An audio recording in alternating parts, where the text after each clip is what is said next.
When you think about electric cars, who is this one person that comes to your mind? This guy, right? Yeah, most of you are made to believe that electric cars are the future, which is reasonable. The issue is, you're also made to believe that Elon Musk is the man at the door towards this future. I used to think just like that, but then I started questioning myself if electric cars are indeed from recent innovations. I questioned the reality of Tesla being the first manufacturer of these probably never seen automobiles, or if this guy is truly the father of this initial concept. Later in this video, I'll tell you why I doubt all of it. But for now, I would say that most of the things we see made today are not from brand new ideas. This is the same thought I have when it comes to electric cars. I don't think that the 2008 Tesla Roadster is actually the first electric car ever made. Answers to the question whether this is true or false lies ahead in this video, and all you have to do is to stick around when Asinga unfolds.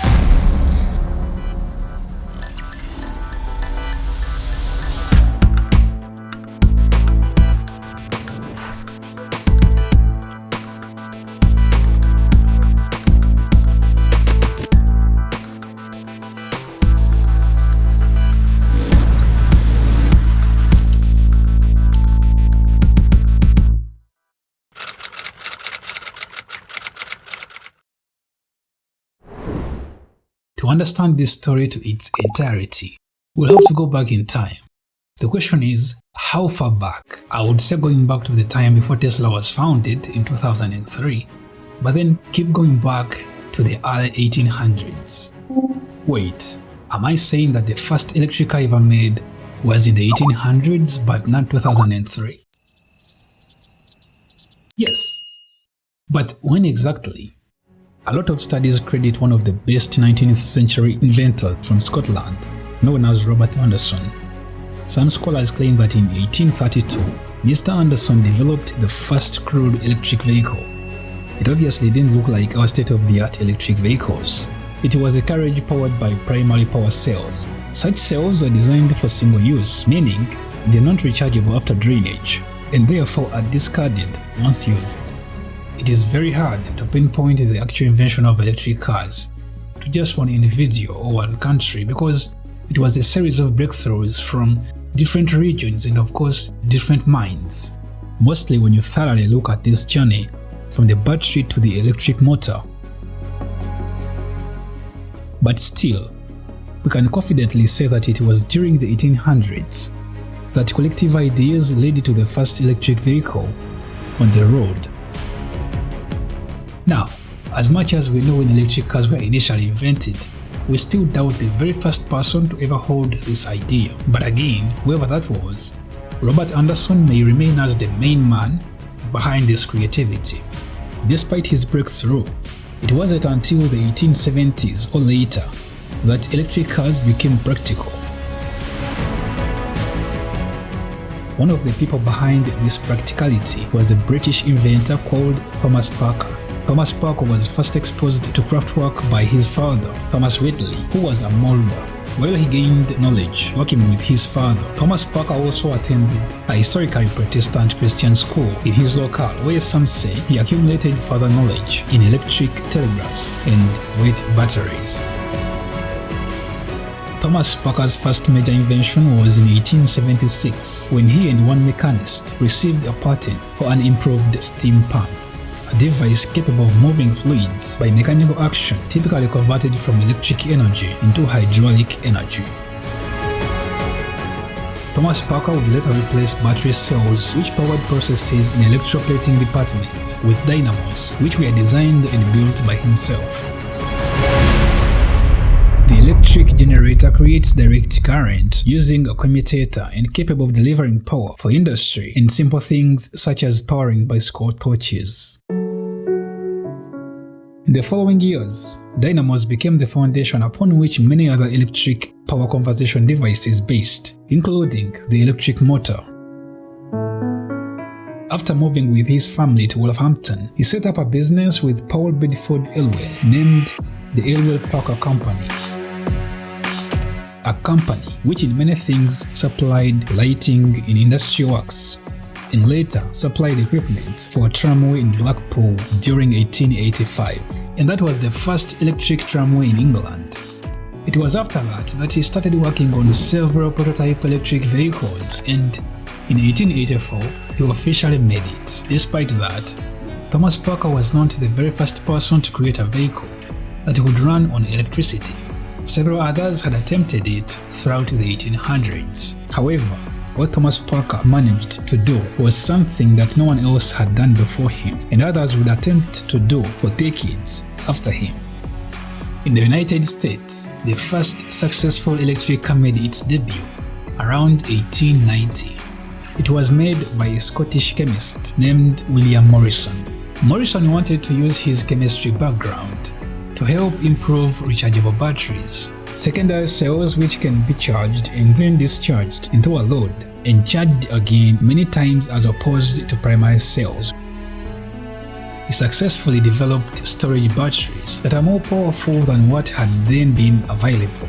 During one demonstration, Morrison installed 24 of his improved storage batteries on a common horse-drawn carriage, and he attached an electric motor to the rear axle to be powered by the installed batteries. That worked as intended, but the entire project was still lacking. So, through various innovations, Morrison was able to develop controls for the power used and the vehicle's steering so that the operator had full control. As a result, this man successfully invented a practical self-powered four-wheeled electric carriage in the United States. All of this indicates that it is indeed inaccurate to think of recent electric cars as the first ever made, and you can also not say that it is in recent years that electric cars came under a spotlight. But as people became more innovative and prosperous, they turned to the newly invented vehicle, which was available mostly in steam, gasoline, and electric versions. Because steam effectively produced energy for powering industries and trains, the idea was extended to many of the first self-propelled vehicles in the late 1700s. The problem was that steam didn't prove reliable for personal vehicles as did industries and trains, because the energy source required long startup timeframes. Some drivers would wait for up to 45 minutes in the cold. Besides that, steam-powered vehicles would need to be refilled with water almost temporarily, and that was range limiting. Because of those two factors, it took until the 1870s for this technology to take hold in cars. Most car owners at that time would switch from steam-powered cars to electric cars since they were rising in production, or to the last alternative, gasoline cars. While gasoline cars had promise, they weren't without their faults. These cars required a lot of manual effort to drive. Changing gears was no easy task and needed to be started with a hand crank.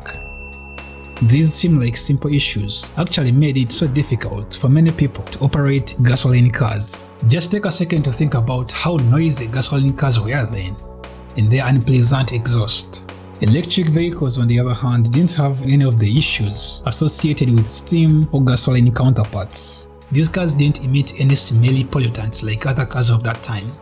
They are easy to drive and they are very quiet. The question now is, if they were this better, why did electric cars fail to explode the market or even dominate that space? To answer that question, we start by looking around us today. We can all agree that at the time of making this video, we are seeing high-end electric cars now than ever before. Electric cars depend on cheaper energy. They are environmental friendly, there is lower maintenance due to an effective electric motor, and lastly, electric cars are better overall performers. Despite all that, fully battery electric vehicles only accounted for a little over 12% of more than 9 million units sold in Europe in 2022. This can show you that electric cars of the 1800s had the slightest of chances to dominate the then market share, since they were most used for short trips around cities and could not effectively manage on poor roads beyond city limits. Another reason behind the unsuccessful story of electric cars back then and today is still the price tag. In 1912, an electric roadster sold for $1,750, which is about $54,000 given the inflation today.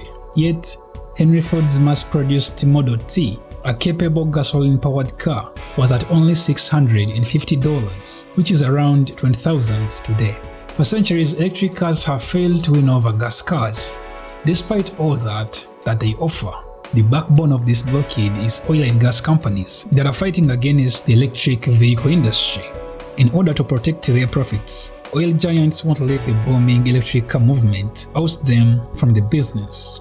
In 2019, several groups backed by industry giants like ExxonMobil and the Koch Empire waged a state-by-state multi-million-dollar battle to squelch utilities' plans to build electric car charging stations across the United States in a fight that environmentalists call a reprisal of quote-unquote "who killed electric car battles" that doomed an earlier generation of battery-driven vehicles in the 1990s. It is obvious that there has been so much evil planned against electric cars by oil and gas beneficiary giants since the early days. And on that topic, I want you to watch this next video that is about the race for the Arctic. Electric cars have come a long way of separation, but there is still hope. My aim for this video was to take you back in time so you get to understand that these cars have been here for more than you think. If I have told you anything new, go ahead and give this video a like, but you can definitely do more by subscribing to the channel. I hope to see you again soon. Thank you for watching.